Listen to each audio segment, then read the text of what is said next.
This podcast is not sponsored by Sattva. God damn it.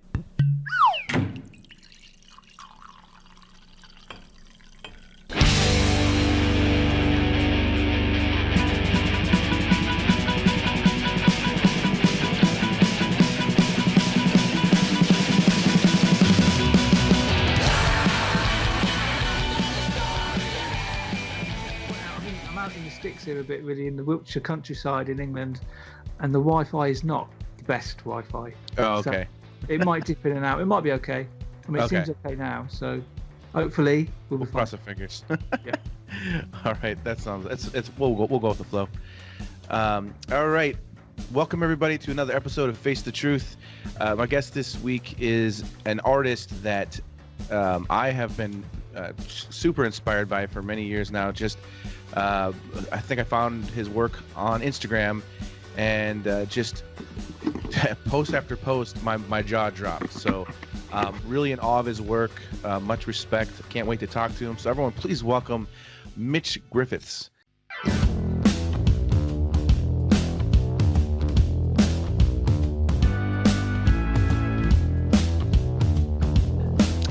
So, man, this again, thank you so much for doing this. As I said, I'm a big fan of your work, and it's for me. I like, as an artist myself. And I'm sure you can relate to this. Every artist is at their own place in their life, with their own growth, with their work. They continue to push themselves, and seek new inspiration and that sort of a thing. And I just want to say thank you for pushing the envelope as much as you do, because for me it's rare. It's far and few between where I see work that just, oh man, this is it. This is awesome, you know. So I really genuinely feel super blown away by your work, and I just really enjoy just your overall aesthetic, your technique, and concepts, and the fact that you're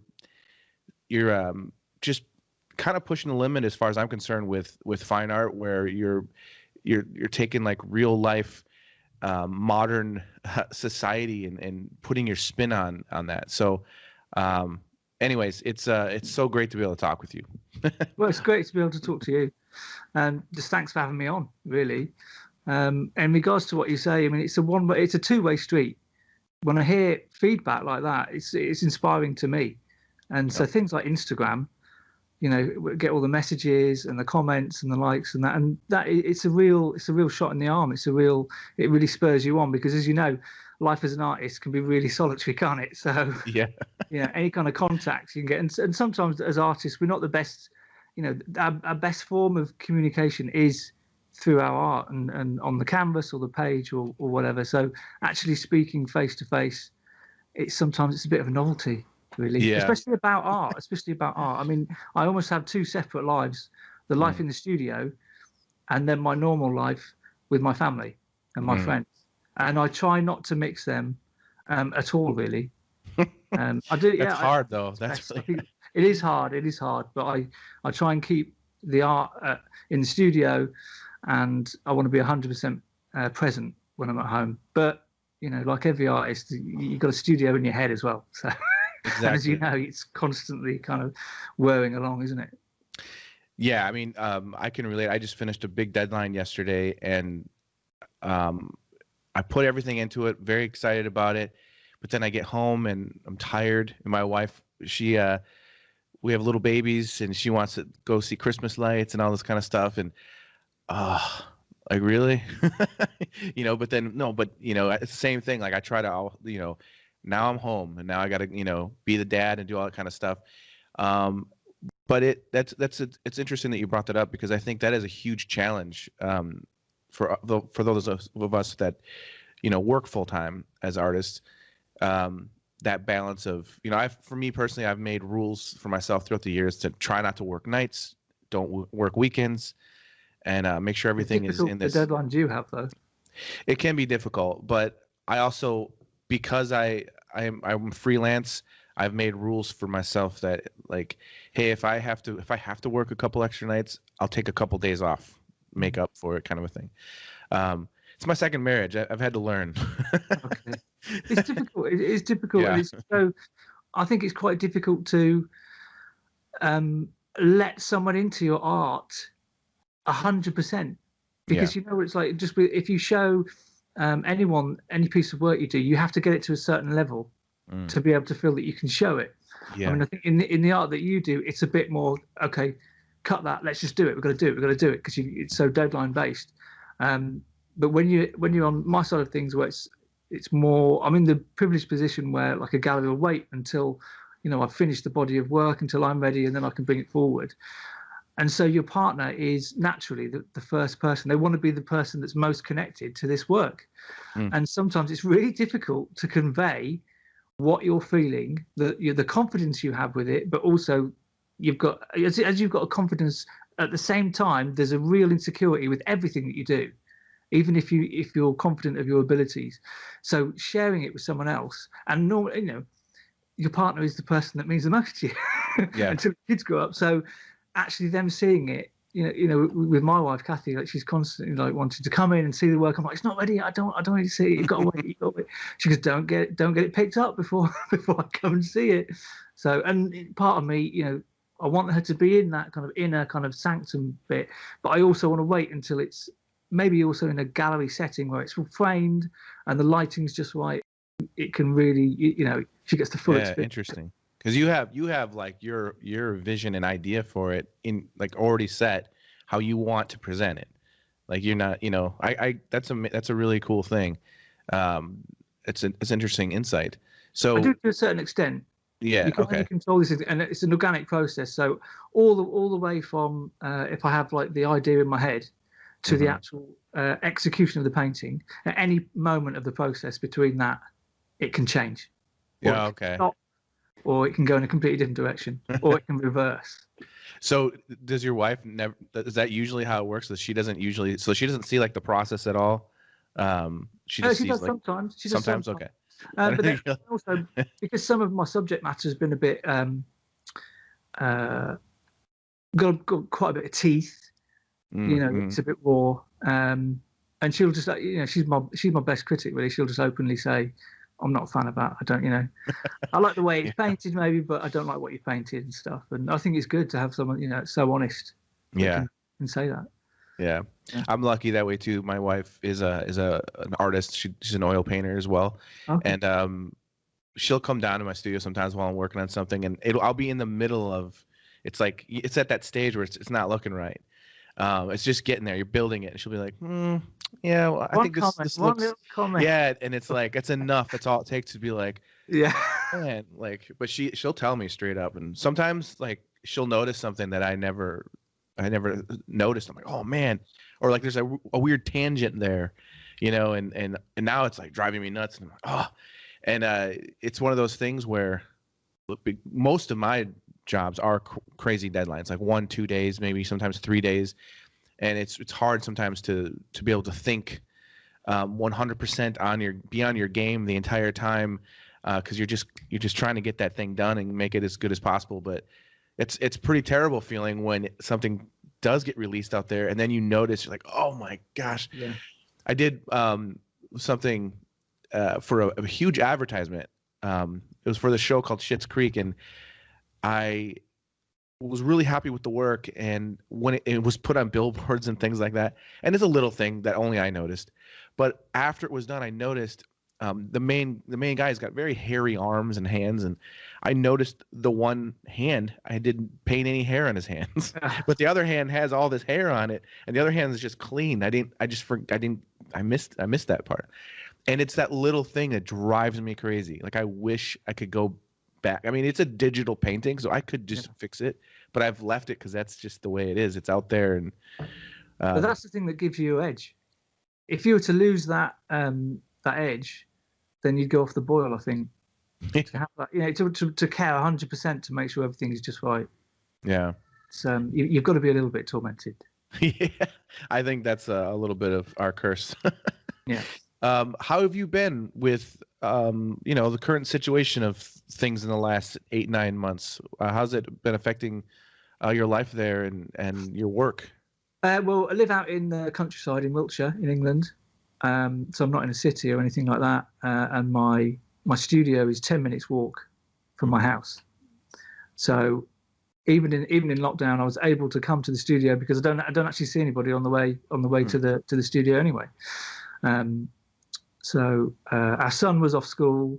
My wife's studying at the minute, so she would study for part of the day, and then we'd all be together for the rest of it.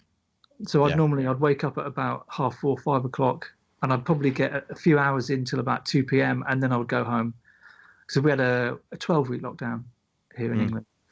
I just didn't want them to do the lockdown. Although I could come to work, I didn't want them to do the whole of the lockdown on their own. I wanted it to be a situation that we could all be in, because it's history. You're living through history, quite a momentous time. We kept telling that to our son, and we were trying to encourage him to do a diary, and then found out that just about every school kid in England had been encouraged to do a diary. So in regards to that, it was I was still able to work. In regarding my mindset, it was difficult at times. It was difficult to concentrate, especially at certain times when there was information coming in thick and fast. But it really was a sanctuary, really, a really good for my head to be in, and to almost like lose everything else. And even if it was just down to the technical aspect of doing the painting. So forget the conceptual part of it.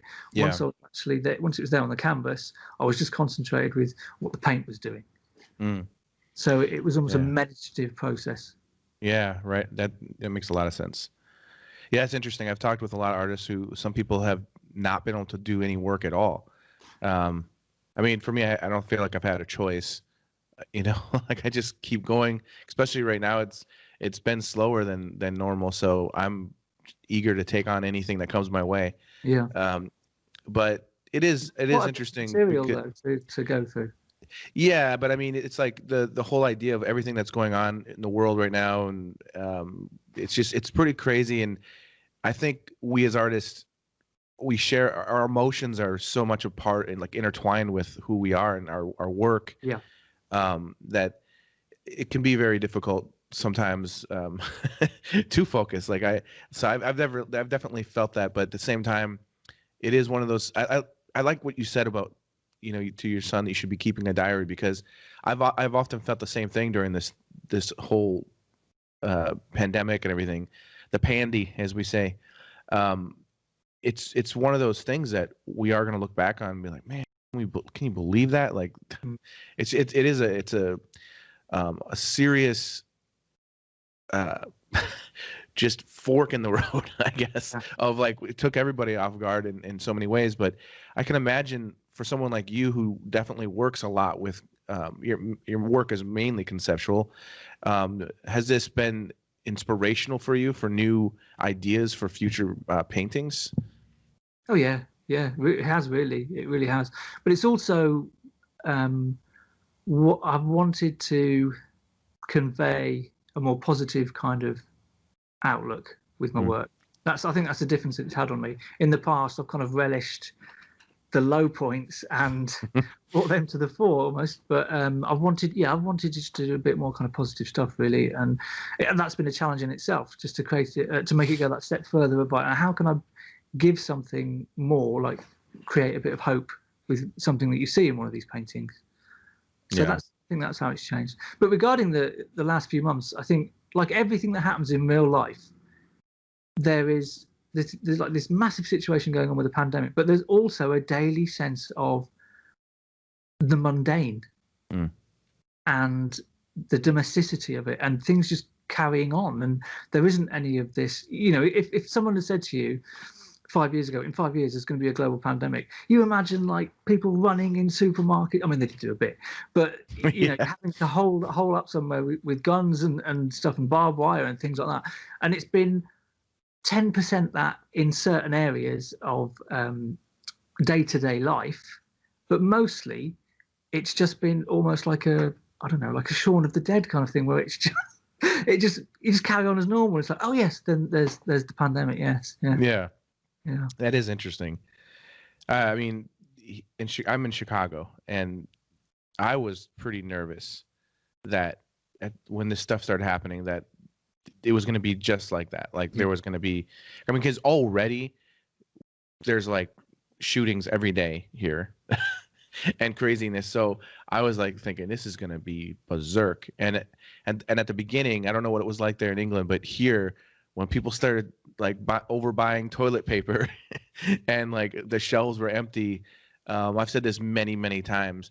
So I won't go into the whole story, but in short, I bought a metal baseball bat just in case craziness happened, because I don't know, I don't own a weapon or anything like that, but I'm like, I've got 4 daughters. I'm in Chicago. I'm in the city. People are losing their minds. But you're right though. It was like a sort of like an uproar for like a few weeks where there was this high anxiety. And there was a lot of in shock. Yeah, shock. And there was a lot of shootings and things like that here. Stores boarding themselves up even before the riots. And there's like this feeling of not knowing what's going on, and is the sky falling and all that kind of stuff. So there was definitely that. But then it does become a norm. And last night when we went to see Christmas lights, it was really cool because it was about a 20-mile drive north of the city, and a smaller town where they took this mall parking lot and they just built this beautiful Christmas light thing and you drive through your car and you go slow, you turn the lights off, and they have a radio program that's set to the lights so you can hear Christmas music and it matches what the lights are doing. And it was, it was all done safely, the way that they did it. And I was talking with my 13-year-old daughter about like, one of the cool things about what's going on is that we find a way.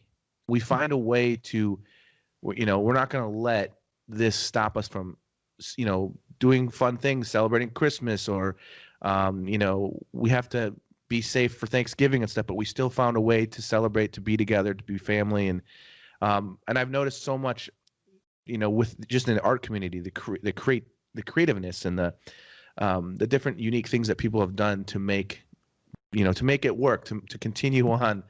And it's encouraging, it's encouraging that, to see, because you're right. Like when you think about something like this happening, like a worldwide pandemic, your first response is it's going to be the end of the world. It's going to be terrible, but it is encouraging to know that we are living through it. And for the most part, people have been, really good, Yeah. And so that's really a cool thing, it's definitely encouraging, and helps with the amount of anxiety that there is still existing, Yeah. The toilet paper thing was odd. That was just really, really odd. It's, yeah. It's still strange. It's a very strange feeling, like in Chicago when that started happening. I was trying to be calm about everything, but my wife gave me a list of things to try to go get, and basically that's kind of been my thing, is everyone stays at home and I go out to the store to get stuff and come back, and I remember at the beginning of all this, I'd go to one store and there'd be nothing. And this is crazy. And I went to like several different stores. That's scary when you go in and see that. Like, not even the crappy things weren't there. It was like, wow. Like I was calling her. I'm like, there's no canned beans. There's no canned anything. That was the night that I bought the baseball bat, because I was just like, what's happening? Not because it was the only thing they had. Yeah. And that's all. I went into a Target. I don't know if you guys have Targets there, but I'm sure you know what it is. But I went into a Target and all I did was bought a baseball bat. And but it's kind of silly, but this time, like you said, remembering history and everything, that will forever be my Corona bat. One day I'll have it hanging, and the grandkids can be like, "That's Dad's Corona." Thankfully, he didn't have to use it. Yeah. So I got a question about. Well, I've got a lot of questions when it comes to your work, man. But when I look at your work, it's obvious to me that you've been painting for a very long time. You've got there's so much. Like when I think of Caravaggio a little bit. I think of like some of these paintings that I've grown up as a little kid. My dad was an artist, and he'd take me to the museums, and I can't remember all of the artists but I remember going to the museums with my dad and just seeing these like masterful paintings that have like the same kind of emotional and I guess in a way conceptual feeling that your paintings do. Paintings, obviously, it's a modern take on everything, but you still have like this absolute masterful technique that reminds me of those paintings that I saw when I was a kid in the museums with my dad. They're epic, and there's something like for me personally, like I want to stop and just invest time looking at them because there's so much going on. And for me, as an artist, it's overwhelming because I'm not thinking just about the concept. I'm thinking about, man, look how he did the shadows and the eyes and how soft I can see how soft. Well, that's how an artist thinks, isn't it? Yeah, yeah, and then just seeing how you're layering in the light where the light's hitting and so I'm wondering for if you don't mind sharing your process of how you developed into this style because I'm assuming you've been an artist your whole life, but I'm curious about the technique that you currently have, like how you've kind of evolved into the way that you work now. Well, I haven't been an artist all my life. Oh, okay. When I was a kid, I was always really good at drawing, and I remember being at primary school, which is 11 years and under, and I remember the teacher picking me out for some kind of special day course thing that all the schools in the area, and they picked me, and my teacher picked me out and said, Mitch should go, and the other teacher turned to her and said, well, that's cheating, because I was so good at drawing at school. And everyone, I think it was for gifted kids who were good at the arts, and we all went to this house and did drawing for a day. And I didn't really paint much when I was a kid. It was just more drawing and stuff. And I was really heavily into comics and things like that, and anything that was to do with monsters and horror and all that kind of stuff. And then as I got to be a teenager and I started working part-time while I was still at school, I mean, I just didn't think I'd be able to ever get a job as an artist or anything like that. And it didn't even occur to me to be a fine artist or a painter or anything like that. So I immediately thought maybe I'll be able to be an illustrator, something like that. So after school, I got into technical college, and they did graphic design. And when I was 16 and I was taking my qualifications to go at the end of school, I got an interview at this technical college, and my interviewer said, we'll take you even if you don't get any qualifications. So you shouldn't really say that to a 16-year-old kid, I don't think. And I didn't really try hard for any of my exams. And then I just went to this technical college and did graphic design, and it was before computers. So we were doing things like copy fitting, which was like, do you know what copy fitting is, don't you? Is that like graphic design, like text layout? Yeah, all of that. You had to do it by hand and measuring it by hand and all that kind of stuff. Yeah. So I did a 2-year course in that, and actually everything was done because there was no computers. You would render everything with gouache paint. Yeah. So we would do, and that was difficult. We were doing copy and all the fonts and that with by hand. And then after that, I went on to another college in Southampton and did an illustration course, which was the biggest disappointment I've ever had, because there was hardly anyone that could draw. But they were still, I mean, they were encouraged, and I think, we should be encouraged, but they were almost lied to in terms of how good their work was and what they could do. And when I did my work and I drew, and I used my ability, I was almost down marked because of it. Yeah. They wanted pure creativity. Any technical was a drawback. And this wasn't a degree course, so it wasn't anything to do with fine art. This was a HND, a higher national diploma, which was basically geared towards, try and get a job after it. And that's what I thought all the way through. I was thinking, I've got to try and get work after this. And all the way through the courses, I was working part-time as well. So I've always had that ethic, that work ethic of trying to get stuff done. And then from there, after that, when I left, I was doing just part-time. I was on temp agencies, and I was doing lots of different jobs. So all of the kind of jobs, like a waiter, barman. I was a dustman for a while, all that kind of stuff. Managed to go traveling for a bit, and I was still managing to do a bit of art at night time. And then I picked up some acrylic paints, and I just started painting with acrylic paints. And by this time I was about 25. And then I carried on doing that, and I managed to get a few magazine covers, and I was even doing stuff a little bit like the stuff that you do with caricatures and that kind of stuff, and political caricatures. And I got on to a few magazines. And then from that, and I was also heavily into boxing at the time. So I did a portrait of a world champion boxer, an English world champion boxer, and I sent it to him. I sent it to his office, and he called me back. He got in contact and called me back, and his name was Chris Eubank. He was a world champion in the 1990s, and he basically said, if you just paint pictures for me, I'll pay you so you can do it full time.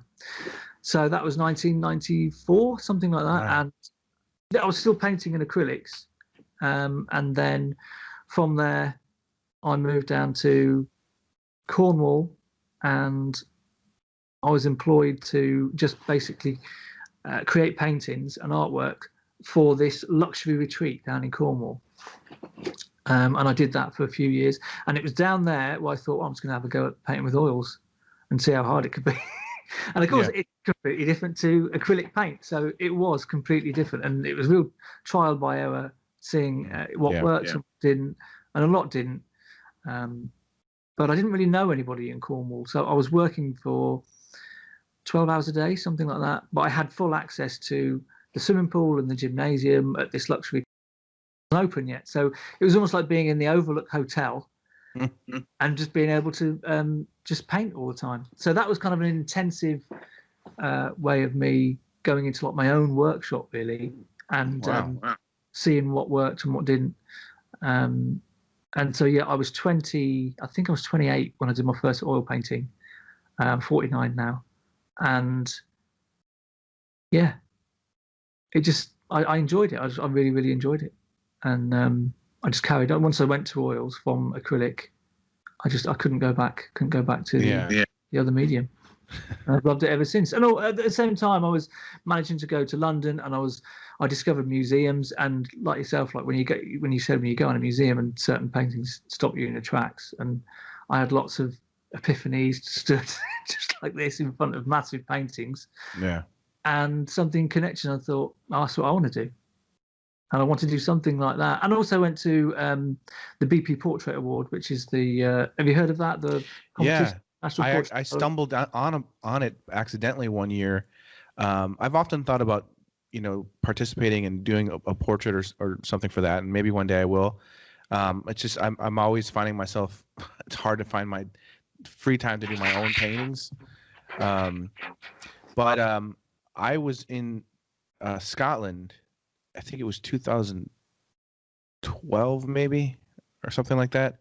And my wife and I were in Edinburgh, and we happened to just see this smaller museum, and it was the BP portrait. They had it. I think is it originally in London, but I think it moved. It's in London for 6 months, and then it travels to Scotland, Ireland, and Wales, I think. Yeah. So I just felt so lucky to happen to see that, and it was pretty amazing.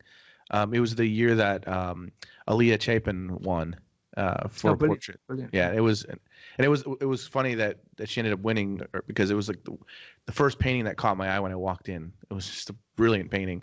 But yeah, anyways, I'm familiar with it. It's awesome. I entered that, and I think I entered it 3 times, and I didn't get in. and then I got in 3 years in a row. And the first year that I did it, I got on the poster. So my work was all around. That's all awesome. The country on posters and stuff. So that got my name out there quite a bit. And it was from there where I went into a London gallery with Kathy, who she wasn't my wife then, she was my fiance. And we went into a gallery in London and just started looking around. And this never happens when you walk into galleries. The lady behind the desk just said, "Oh, are you an artist?" I said, "Yes." And she goes, "Well, have you got any work on? You got your book or something?" You know, and I just had some photographs of my work in a little book. I said, "Yes, there it is," and handed it to her. And then me and Kathy walked around the corner and we were looking at a Robert Lenkovich painting. And she came walking up 5 minutes later and she goes, "Did you paint this?" And it was the poster, the one that was used for the poster. Oh, yeah. And she said, "We've been looking for you." I was like, "Oh, okay." And I was having a small show in a gallery in Kensington. And it was my first London show. It was only a tiny little gallery. And the director of this gallery, the one that was going to come and see me, Halcyon Gallery, who I'm still with now, came to have a look at the work and didn't say anything to me. And I thought, oh, well, that's the end of that. And then a few days later, called me up and wanted a meeting. And we started a working relationship. And I've been with the same gallery for 16 years now. Wow. So it's proper serendipity that got me in showing in a gallery. It really did. Well, and your fucking awesome paintings. But you need both. You need both. Yeah. Yeah. But what I'm curious about with your paintings, though, too, is just, you know, back to the technical aspect of it. For me, I have one thing I love about oil painting is there are so many approaches. There's so many different ways that you can start a painting, or you can just go direct, or you can do an underpainting, all these different options.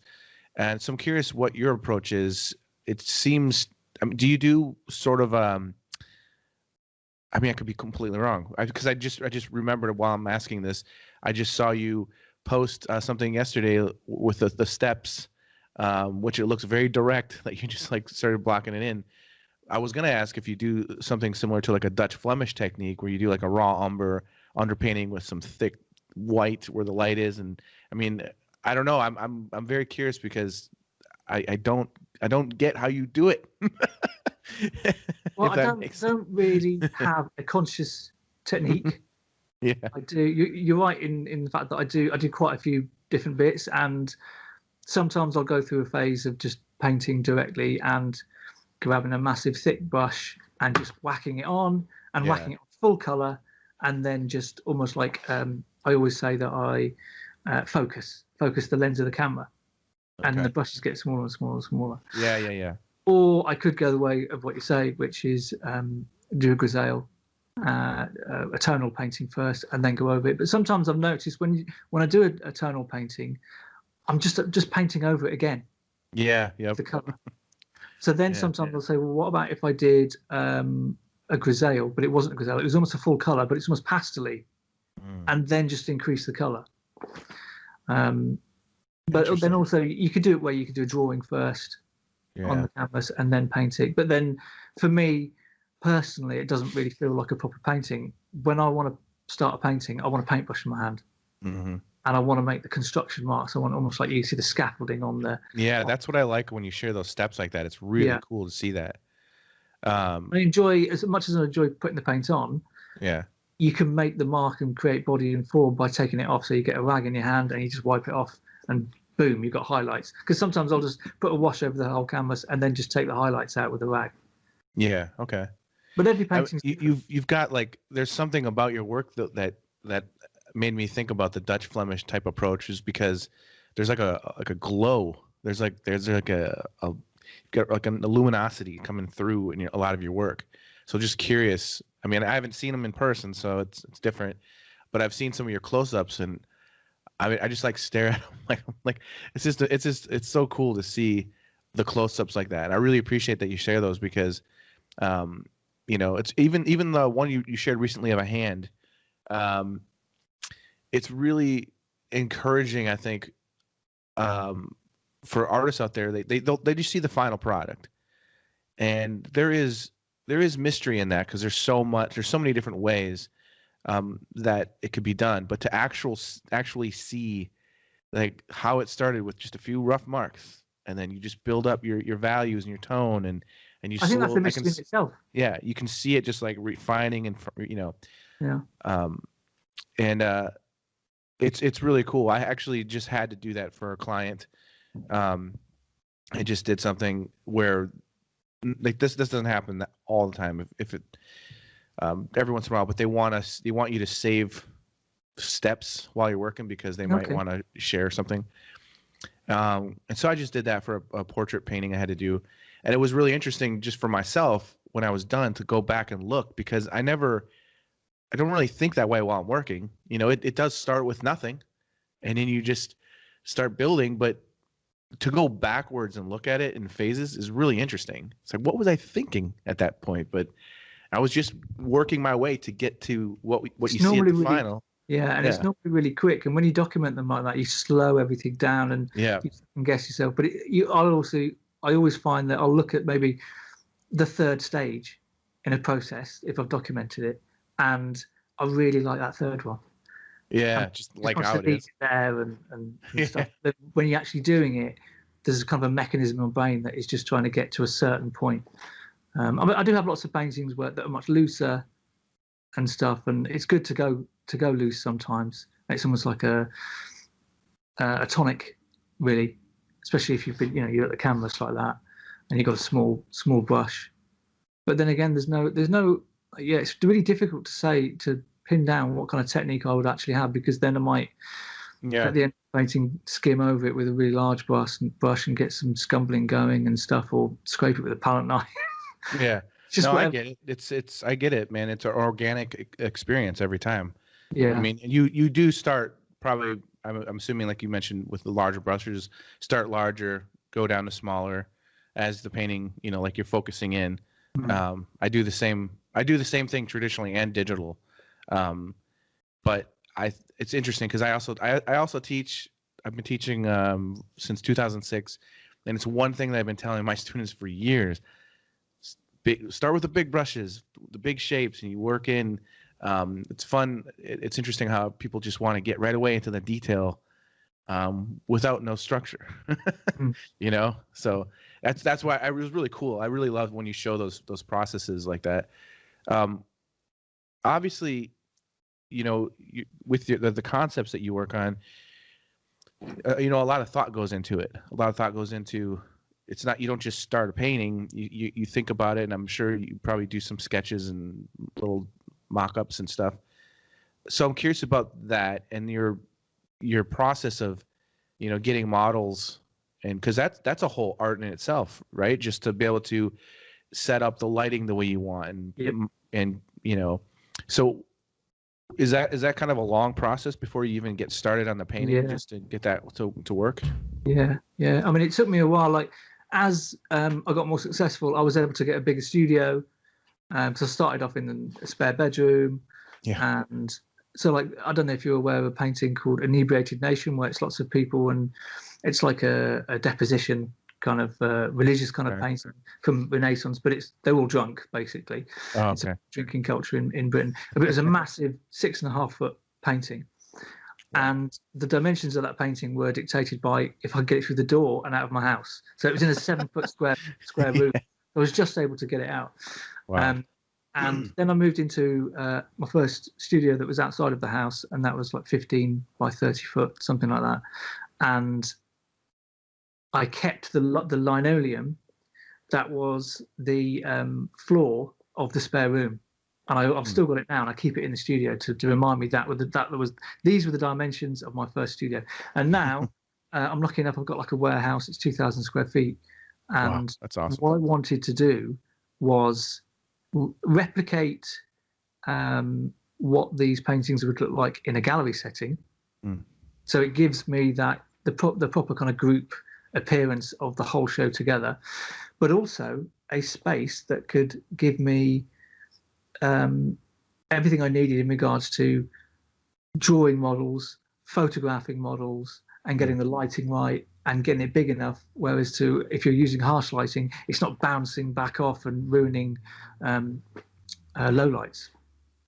So you essentially can basically you're going to create the same kind of lighting. You're going to be painting the painting in the same space that you've created the reference. Yeah. So you're going to have the same lighting to work with. That sort of thing. Yeah. That's a smart way to do it. that makes the most sense. I mean, it's an investment, and I was Yeah. lucky to be able to afford that investment, but it really pays dividends. Yeah. later, and you can really explore some really nice stuff, and it just makes things so much easier. It's if the reference that you can give yourself, either be it live in the studio or then through photographic reference, and I do both. I see nothing wrong with photographic reference. How long it takes to do it, you just got to use it, and everyone would have used it if it was around when they were alive. Just take full advantage of it. Oh yeah, for sure. That's really awesome, man. I've seen some photos of your studio. I'm like, damn, that's so cool, man. It's not cool. It's freezing. Is it freezing? Cool. That's why I've got this on. I'm in the small bit as well. Yeah. It's so cold, but I mean, I just don't want to make it a completely comfortable place. I like making it a little bit Spartan, a little bit. So it gives me that mechanism in my head of something to aspire to get more comfort. Yeah. Because if I had a really comfortable studio, I just think the edge would go. Yeah, I'm a big believer in struggle as an artist is important. It's a key. I think that's without the struggle, there's no success. You have to get through a lot sometimes. But when you're working on these ideas and you've done your photo shoot and all your all the different concepts and you're about to start with the painting, do you start direct on your canvas, or do you work on a precise drawing that you transfer to the canvas? I'll normally start direct. Okay. If I do a drawing, because I want to do a drawing, and then that's a different aspect to the actual painting. As I said, that I enjoy painting the most when it's literally free form, and then you get something out of nothing. That's awesome. Interesting. So, yeah. But it must be the illustrator part of me, because whenever I work on my oil paintings, I want it to be precise. So I get it planned just right. I print it all, tile it, so I can get it exactly on that canvas, exactly where I want. But it's a lot of it is it used to be where I would transfer and draw every little thing. Now it's more just like, well, this is where the eyes are, and now it's a little bit looser, because it's like what you said before. It's like you're basically redoing it over and over and over again by the point. But it's also if that's the method that you use that you enjoy the most. Yeah. Then for me, it makes most sense for me practically, is what I'm saying. And practically as well. The most satisfaction that you can get from your work, the better the results are going to be, and the more consistent you're going to be. And especially in your line of work, you're going to hit that deadline every time. If you're satisfied with the work, there's nothing better than doing something that you love and making a living from it. Oh, for sure. And it's funny too, because like I said, my wife's a painter as well, and it's funny because we couldn't be it's so different. Whereas like I'm I plan everything. I'm very precise. I'm very clean. I don't get paint anywhere. I always think it's funny when I see artists and they're just covered in paint. My palette's always clean and organized, and when I'm done, I clean it all up. Like I'm just I like order when I'm working, because for me, any kind of disorder or anything can give me an anxiety. It can make me feel like I can't handle like if I'm working and there's a freaking piece of paper over there that shouldn't be there, it will drive me crazy. Like it's got to be a certain way for me to focus. My wife will just jump right into the canvas, and she'll just start. And sometimes she'll have to like rub it out and redo it and start over. And I'm like, just pre-plan it. Like she's like, nope. But it's really nice. That's how she likes to do it. And she's also covered in paint, and her palette's the most messiest palette you've ever seen. And but at the end, she's got this beautiful painting, and it's just her process. And I love it. I think it's I would never want to change how. It's her way of painting. And But anyways, I really, it's really cool hearing your approach on these things because, like I said, it's a mystery. Like there's a lot of paintings that I look at where I don't, I can see exactly how it's done. But your paintings are with some of those paintings where I'm like, how does he do it? Okay. And so it's really cool to hear your perspective on it. But sometimes it's really difficult when someone says, "How do you do it?" It's really difficult to break it down into a purely technical. You can break it down to a certain extent into a technical process, but and sometimes I've tried to analyze this as I've gone along and analyze my thinking and the way that my hand will move on the canvas. And a lot of the time it's automatic. I'm not thinking, and something is just happening. And because I've thought maybe I could teach or do a workshop or something like that, but I'm still not in a position to convey what I know. Yeah. To do a lesson to my own satisfaction, to give the student a full experience of what I think I could yet. So if someone says to me, I don't know how you can paint, I'll just say, I don't know how you can't. I don't know why people can't do it. Yeah.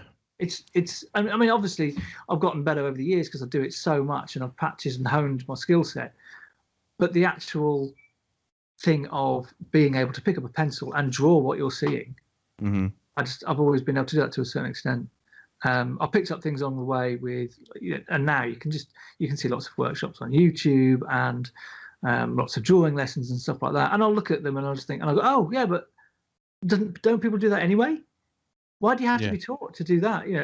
Because I did everything naturally. So I have to get into a certain way of thinking to think, oh, someone doesn't know that. So that would have to be spelled out to them and shown in stages.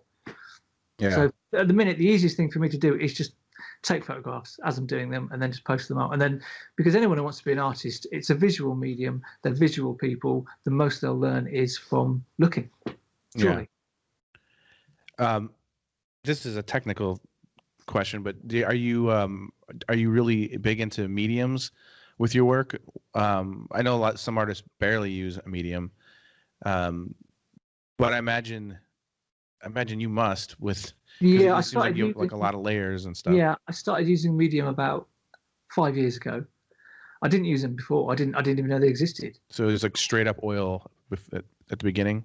It was oil and low odor thinners, and then I just started using linseed oil, and it was unbelievable what it did to my work and how things that were difficult before suddenly got a whole lot easier, and it made the color deeper. And when you had a painting that was dry, you could just wipe this stuff on it, and then all of a sudden it would look like it was wet on wet, and then you could put a new layer straight in and stuff. And so I used that, and I did use an oil paint medium, which was linseed oil and stand oil mixed with terps, but it was quite turpentine and it just gave me a bit of a headache, so I wanted to not use that so much. But the linseed oil is a natural product, so I use quite a bit of that, quite a bit.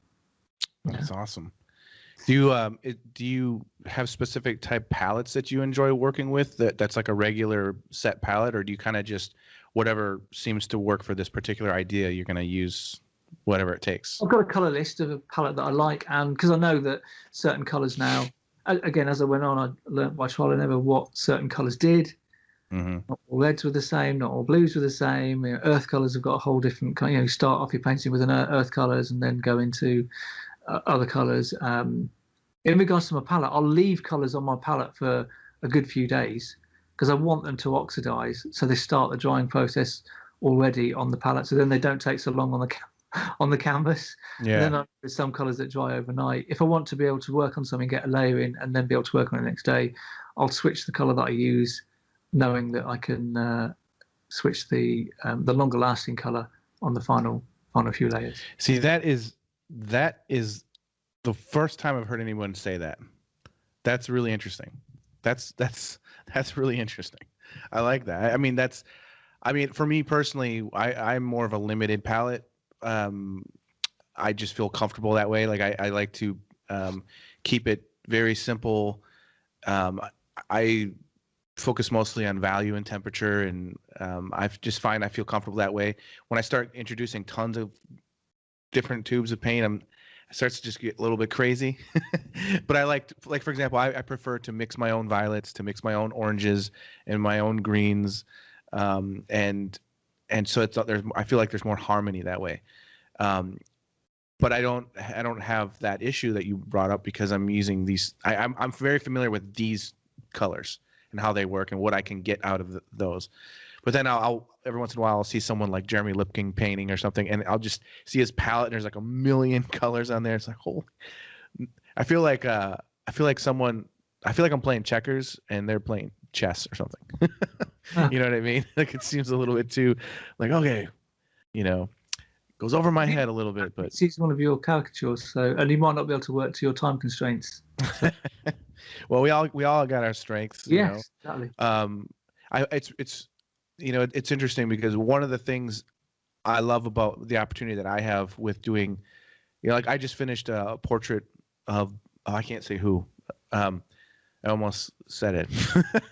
But I just finished a portrait for Time magazine, which is it's always a blast when I get to do that. But one of my favorite compliments that I get is, when the art director says, "Oh, there's so much character in that expression," and there's so, even though I'm working from specific references that they gave me, that even though I'm doing like a realistic portrait, the caricature experience that I have, I try to put that in my portraits just slightly where it needs to be, just to enhance the character slightly. Just a little teeny thing in the mouth or whatever. Just enhance slightly. I mean, that's why you're so good at it. That's exactly what a caricature should be, shouldn't it? And also, how we remember people, especially people we don't necessarily know, in our heads, we remember them in a slightly caricaturized way. Yeah, I think so. Yeah. So what you're doing is you're tapping into people's perceptions and you're like filling in the blanks of people. That's why when they see your work, whenever they see your work on Instagram, I'm either burst out laughing or a smile on my face, or it's like, oh, that's it, you got it there. Oh man, well I appreciate that, man. That means a lot coming from you. I do find it funny because I painted the Pope for Time magazine, and it's supposed to be a realistic portrait, but I look at it and I see a very realistic caricature because I had to kind of make up his expression. They wanted a very specific look, and I didn't have the reference for what they wanted. They wanted a certain smile, but they didn't want his mouth open because he's got like an underbite, and they didn't want to show that. And so I had to kind of create what does he look like from this view with his mouth closed. But what I did was it was caricatured, just slight, like realistic proportions. That's your. That's my phone. Hang on, sorry. Oh, it's okay. There we are. It's gone. But what's cool about that is it is an interesting tool, because what I would do is focus on the actual proportions, but enhance the character a little bit, just to give it something a little bit more interesting. Or, but yeah. Anyways, that's another thing I love about your work as well, is there's so much. You can feel like the emotion in it. Like there's this one painting I was looking at recently. I can't remember. I think it's, oh man, I'm the tip of my tongue. What it's called? I think it's called The Last Muse or something like that. Where these guys are holding up this woman's body. Muse is dead. The Muse is dead. Yes. I love that painting. The expressions in their face, like the one guy on the bottom that's like there's so much just going on just in those expressions. So that's interesting too, because you also have to be sort of a director of sorts. So when you're, Yep. you got your models, and you got to be like, hey, listen, I need to get this from you. That Yes, emotion. that's an interaction between the me and the model as well. Yeah. So sometimes if I start working with a model, it can be, and there can be for professional models, or there can just be anyone that I meet. Or now with social media, you kind of normally you come across these people on social media, especially if they look interesting. You think that actually they look pretty good in the painting, and there's a way to do, there's a way to get in contact there, and you have to kind of create a working kind of relationship, really, to be able to that they understand what you need from your work for your work, and then also what the model individual is capable of. Yeah, then that's really hard. It is really hard, but sometimes it can be easy. The best times is when it's easy, and then the kind of lighting that I use, people look really different with the lighting that I use. It's a one source light. It's really harsh. So the idea that I might have in my head just simply won't work once I get someone in and they're under the lights. And that can happen also with any kind of composition where I could have drawn a composition with multi figures, lots of figures in it, and then once they get in the studio, the light doesn't hit the second arm, or the thigh isn't at that angle because that isn't the way that their body is made. They might have slightly different proportions. So there's I could never get an initial plan out exactly as I want it. So you're constantly adjusting all the time. And then there's how they behave when they're in the studio, because they have to feel comfortable to a certain extent. And then if they do feel uncomfortable, then you have to document that because you want that in the painting. Yeah. But they're directed to feel uncomfortable. So normally the best, sometimes you'll get a really good shot in between shots. So if someone's posing, and then I'll say, like, move your shoulder. I want your shoulders to be slightly to the left. They'll go, and I go, no, just like millimeters. So then they'll go for millimeters, and then I'll go, right, okay, just relax a minute, and then they'll just start to relax, and I'll take a shot. Yeah, but then get tell them natural. I'll say, right, I've taken some shots just when you're in between there, where you're totally relaxed, and if there's someone else in the studio as well, and they're talking to them, they might have a little chat or something, or laugh, and then I might take another one in between when the laughter's gone, so the face is totally relaxed. I might need some reference of someone dancing, and if you're asking someone to pretend to be dancing and photographing them, it's so difficult for them to do it. Yeah. But then if they're talking to someone else and you whack some music on, and then without them knowing, it's like bam, and I'll take some shots. And then I'll show them the computer and say, look at these. Look at the difference between these and these. That's just where you didn't know. Yeah, that's awesome. And they'll say, oh, yeah, use them. Use them instead. But normally, if I find a really good model or a group of models, I'll use them for a group of paintings. Just because normally you become more accustomed to people's faces when you paint them, and also just their physiques and the way that it works with certain lights and stuff. You just reminded me of there's this painting that every time I go to New York to the Met, it just cracks me up. I love it. It's this giant painting, and I don't remember the name of the artist right now, but it's this giant painting with all these men. It's like a battle scene, and they're all on horses. And there's like one side, and there's another, and it's impressive. Like, really, I don't even know how this artist painted it in that time. Photography may have been like just barely accessible. I mean, it's an impressive painting. But I was there with my artist friend Thomas Fluharty, and I love his work. Love it. Yeah, he's brilliant, and he started laughing like so hard, and I was like, "What?" And he goes, "Look at the men on the horses." And I looked, and all of a sudden, we're both just dying laughing in this museum, because every single face was the same person.